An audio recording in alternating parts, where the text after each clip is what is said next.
So hello everyone, this is Pradeep आपके सामने, आपका भाई, आपका दोस्त। सो आप आज करते हैं 22 और 23 अगस्त का, दोनों का एक साथ में। सो आज करते हैं, आज क्या आया है इम्पोर्टेंट। ठीक है, फुल फोकस कर लेते हैं। 2 मिनट रुकिए हल्का सा। सुप्रीम कोर्ट का ऑर्डर, कुत्तों को पकड़ने गलत दिशा में उठाया गया कदम क्या हुआ।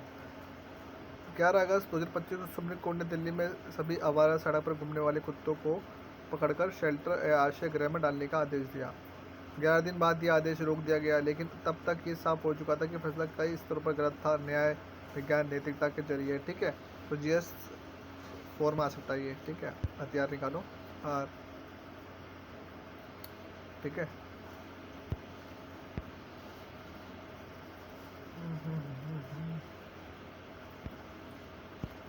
ये ठीक है, थोड़ा सा रंग बदलते हैं, नीला वाला, पीला, तो सही लग रहा है। रेड, काला, काला बेस्ट लग रहा है ना। काला ठीक है।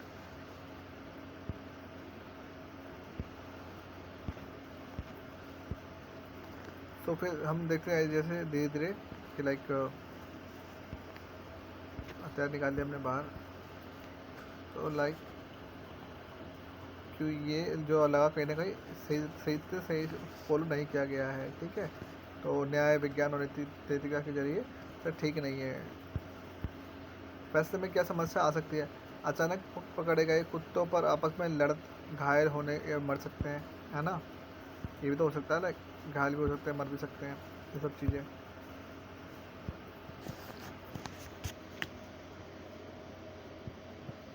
और जब तक कि एक कुत्तों को हटाए जाते हैं तो दूसरी जगह वाले कुत्तों को आ जाते हैं, वैक्यूम इफेक्ट कहते हैं। या एक जगह कुत्ते हटाए तो दूसरी जगह से कुत्ते वहाँ पर आ जाते हैं। कुत्तों की गैर मौजूदगी से चूहे और बंदर बढ़ सकते हैं, जिससे नई बीमारी फैल सकती है। अब देखो, अब कुत्ते हटेंगे तो कोई और जानवर आएगा ना, सिंपल सा मतलब ये बोला गया।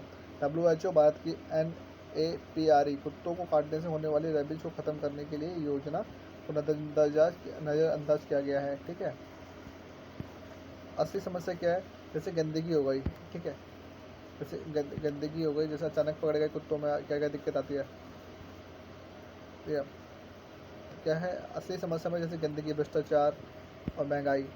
ठीक है, तो ये जो भी चीज़ें हैं, जो भी तो कहने का इम्पैक्ट डालती है कि गंदगी, भ्रष्टाचार और महंगाई से ध्यान से हटाने के लिए कुत्तों को दोषी ठहराया दिया कि भाई ध्यान भटके।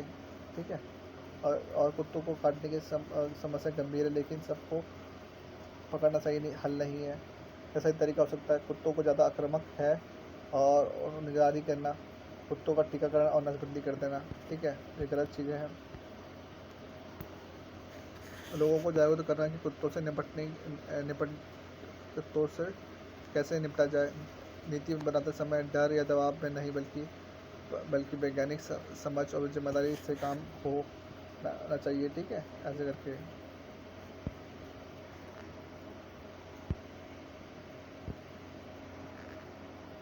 और अदालत में AI कृत्रिम बुद्धिमत्ता की सीमाएं तय करना, शब्दों में, आसान शब्दों में। आज का अदालत में सभी आर्टिफिशियल इंटेलिजेंस AI इस्तेमाल बढ़ रहा है, जैसे कि फैसलों का विश्लेषण करने में या पुरानी से AI मदद कर सकता है। ठीक है, लेकिन कुछ समस्या ये भी है, सीमाएँ भी हैं। ऐसे मशीन है जो इंसान की तरह संवेदनशील या नैतिक सोच नहीं रखती है। अगर AI के फैसलों पर पूरी तरह से निर्भर हो जाए तो गलतियाँ बढ़ सकती है। AI भेदभाव या पुराने डाटा में मौजूद पक्षपात को दोहरा सकता है। देखो, AI पे पूरी तरह से छोड़ना बहुत तो ये दिक्कत वाली बात हो जाएगी, क्योंकि देखो हमने बनाया है और हमें अपने हमारा जो व्यक्तित्व वो बदलता है स्थिति के साथ, परिस्थिति के साथ में।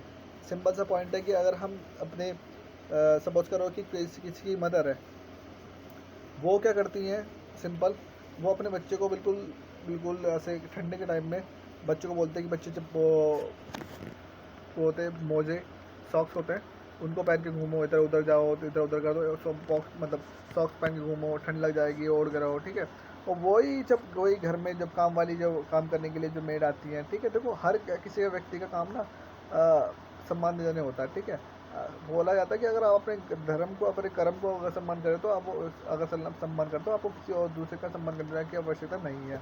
जैसे एग्जाम्पल के तौर पर मैं बात करूँ, सिंपल सा मैं ये बोलूँगा कि अगर आपने अपने धर्म को सल्यूट किया तो आपको किसी और कोई किसी को आवश्यकता नहीं है कि कोई आप किसी दूसरे व्यक्ति को सल्यूट करें, ठीक है, उस टाइप से। तो ए मशीन है, मशीनों की तरह संवेदनशीलता या नैतिक सोच नहीं रखती। अगर एआई फैसलों पर निर्भर नहीं हो जाए, फैसलों पर निर्भर हो जाएंगे तो हम कैसे करेंगे, ठीक है। वही व्यक्ति वही एआई होगा, ठीक है, हर एक गवर्नमेंट वही एआई यूज़ करेगी, तो एआई के क्वेश्चन भी तो सेम ही होगा ना। सिंपल सी बात है ना इस चीज़ को।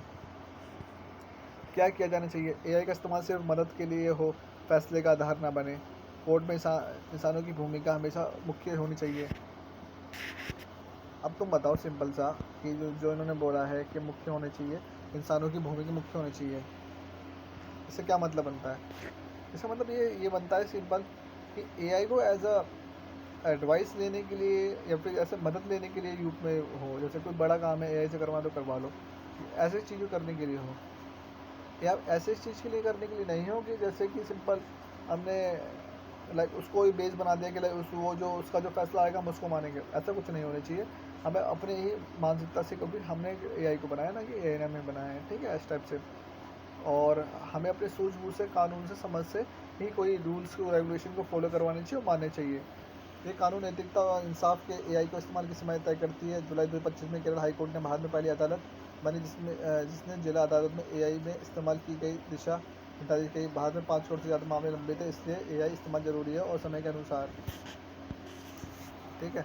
एआई से अदालत में काम तेज होगा, सट्टे को प्रभावी हो सकता है। एआई के क्या फ़ायदे हो सकते हैं, ट्रांसक्रिप्शन, सुनवाई की रिकॉर्डिंग को लिखित रूप में बदलना आसान सस्ता हो सकता है। अनुवाद, एआई क्षेत्रीय भाषाओं का अनुवाद करने, आम लोगों को वकीलों की अदालत की कार्यवाही समझना आसान होगा। डेटा विश्लेषण, पुराने केसों का विश्लेषण करके केस से पैटर्न पहचाने जा सकते हैं और अन्य प्राप्त प्रणाली को बेहतर बनाया जा सकता है। क्या दिक्कतें हो सकती है, गलत अनुवाद, जैसे लीव ग्रांटेड का मतलब छुट्टी मंजूर समझ लेना, है कि नहीं है, जबकि इसका मत होता है अपील स्वीकार करना। लीव ग्रांटेड तो और गलत जानकारी देना है। एआई जो हेलुसिनेशन या एआई कभी कभी झूठे केस या फैसले बना सकता है, ठीक है। मानव विवेक की कमी, अगर पूरा भरोसा एआई पे किया गया तो न्याय में इंसान की सोच और नैतिकता की भूमिका खत्म हो सकती है कि नहीं। और डेटा सुरक्षा, तकनीकी आधारभूत ढांचे की कमी, तो ये कहीं ना कहीं ये चीज़ें हैं जो जो हमें कहीं ना कहीं इम्पैक्ट डालती हैं कि या नहीं, ठीक है, ये चीज़ें हैं और इसको हम बदल नहीं सकते। इस चीज़ को हमें एक्सेप्ट करना पड़ेगा कहीं ना कहीं, ठीक है। क्या करना चाहिए, अब देखो, हमें पता है गलती तो पता क्या है क्या नहीं है। अब हमें करना भी क्या चाहिए, हमें ये भी देखना है कि क्या हमें करना चाहिए, क्या नहीं करना चाहिए हमें, इस टाइप से थोड़ा सा।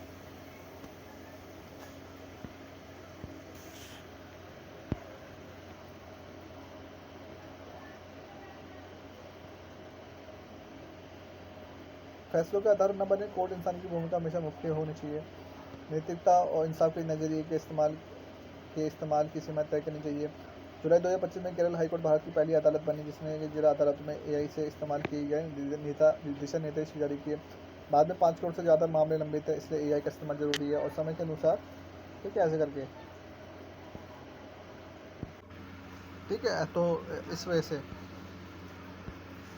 5 करोड़ से ज़्यादा मामले लंबित हैं, इसमें एआई का इस्तेमाल जरूरी है, समय के अनुसार हो।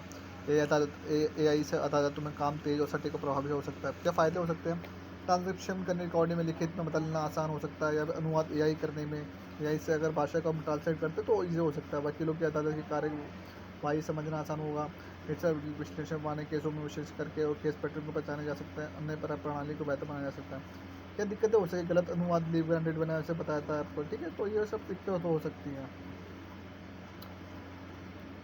क्या करना चाहिए जज, वकीलों का को स्टाफ में कि एआई के फ़ायदे, क्या सीमाएँ सिखानी होनी चाहिए कि क्या क्या सीमाएँ, क्या क्या इसके फ़ायदे हो सकते हैं, क्या क्या नुकसान हो सकते हैं। हमें ईच एंड एवरीथिंग चीज़ों को थोड़ा सा मेंशन करनी चाहिए भाई, कि अगर आपको एआई को भी कहीं ना कहीं अपने डेली रूटीन में या फिर उसमें आपको लाने चाहिए, जिससे कि आपको भी पता चले कि एआई का इस्तेमाल कैसे होता है। जो जितने भी थोड़े पुराने टाइम के जो लोग होते हैं वो एआई का और ये ऐसी चीज़ों का बहुत कम इस्तेमाल करते हैं। ग्रेट निकोबार, ठीक है, तो पक्षपात एटिगेशन को बताया जाए कि केस में एआई का उपयोग हुआ है कि नहीं है, ठीक है। पक्षकारों को ये बताना चाहिए, एआई का उपयोग के लिए साफ हो सकते नियम बनाए जाए, ठीक है। ग्रेट निकोबार द्वीप विकास परियोजना, आसान भाषा में परियोजना क्या है, एक बड़ी विकास योजना जिसका खर्च कुल 72,000 करोड़ है, जो कि एनीको एंड अमान निकोबार इस आइलैंड इंटीग्रेटेड डेवलपमेंट कॉर्पोरेशन में लागू हो रही है।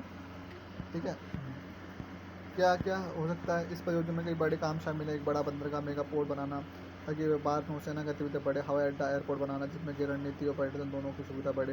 इन सड़कों कस्बों का निर्माण जिससे कि लोगों में आवास में रोजगार मिलेगा। रक्षा सुरक्षा जैसे मजबूत ढांचे को मजबूत करना, भारत में समुद्री सुरक्षा को बढ़ाना, और रणनीति रूप में ये द्वीप भारत के बहुत अहम है। चीन मौजूद के कारण व्यापार पर्यटन नौसैनिक गतिविधियों में बढ़त मिलेगी। स्थायी लोगों को रोजगार और सुविधा होगी।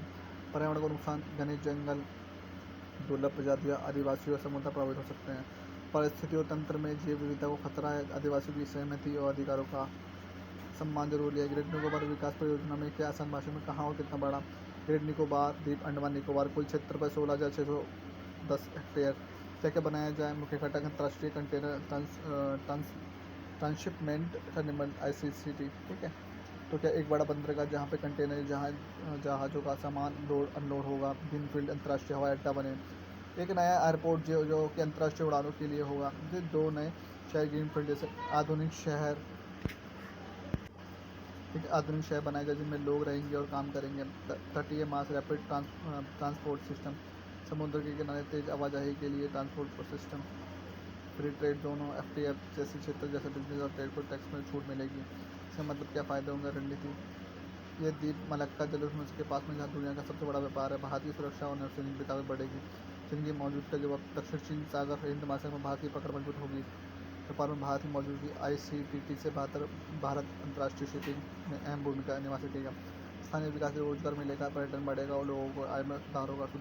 बेहतर सुविधाएं, स्वास्थ्य, शिक्षा, डिजिटल सेवा का सुधार होगा। चिंताएं क्या है? पर्यावरण को खतरा, लगभग 10 लाख पेड़ काट जाएंगे जिससे जंगल, केरल रीफ, दुर्लभ जानवर और निकोबार मेगा पोर्ट और लेथरबर्ग टर्टल को नुकसान होगा। आदिवासी उल्लंघन, शोपेन और निकोबार जनजाति वही मूल निवासी है। परियोजनाओं से उनके वन अधिकार फॉरेस्ट राइट्स एक्ट 2006 का उल्लंघन हो रहा है। भूकंप और सुनामी का खतरा, यह इलाका भूकंप और समुद्रशील है। तो ऐसी समस्या थोड़ा देखने को मिली है। 2000 की सुनामी में इलाका 15 फीट धंस गया था। प्रभावित ठीक अध्ययन नहीं हुआ। पर्यावरण में सामाजिक असर के सही मूल्यांकन या ये ऐसे ये नहीं क्या यूनेस्को का धरोहर खतरा, हेलेंथ या वाइल्ड लाइफ सेंचुरी जैसे समुद्री इलाकों में नुकसान हो सकता है। तो ये सब ये चीज़ें हैं जो कि कहीं ना कहीं नुकसान हो रहा है, जो कि दिक्कत की बात है। ठीक है, तो हमने आज का पढ़ लिया है। तो thank you so much for watching. आपका दोस्त, आपका भाई प्रदीप।